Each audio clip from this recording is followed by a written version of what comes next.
It really depends on where we're going from here with regards to what is connected or attached to the conditions of getting support from their allies. So previously it was unconditional.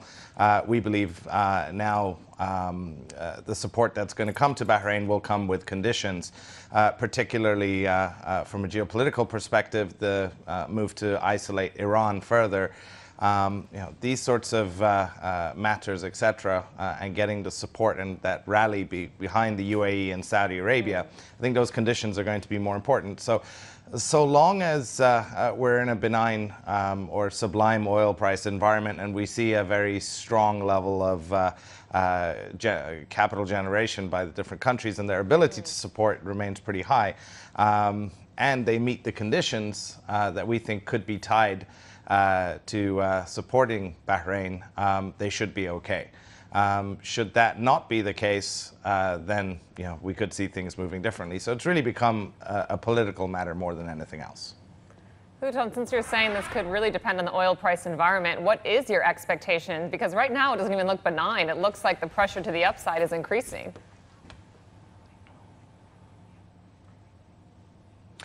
Absolutely. I mean, I think, look, we are in a very attractive oil price environment, and our house view is that oil will hit $90 by the end of the second quarter of next year.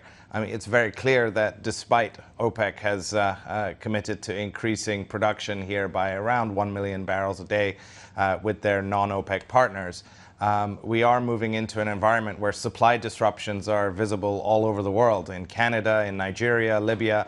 And of course, President Trump has been pretty active in trying to isolate Iran and getting U.S. allies not to purchase oil from Iran. Our expectation at the moment is that we'll see 500,000 barrels falling off Iranian production as a result of the sanctions coming back.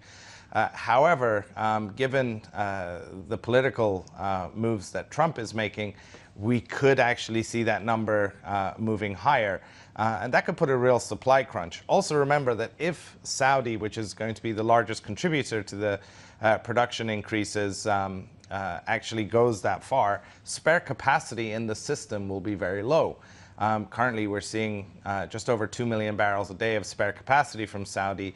These moves could see approximately half of that coming out. We're back in a very tight market once all that plays out. Hootan, I want to ask you a bit about these Mideast markets in particular. We'll get to Saudi in just a moment, but I do want to ask you about Dubai, of course, the exposure there to what's becoming really the abrage effect. How do you see that playing out in the market?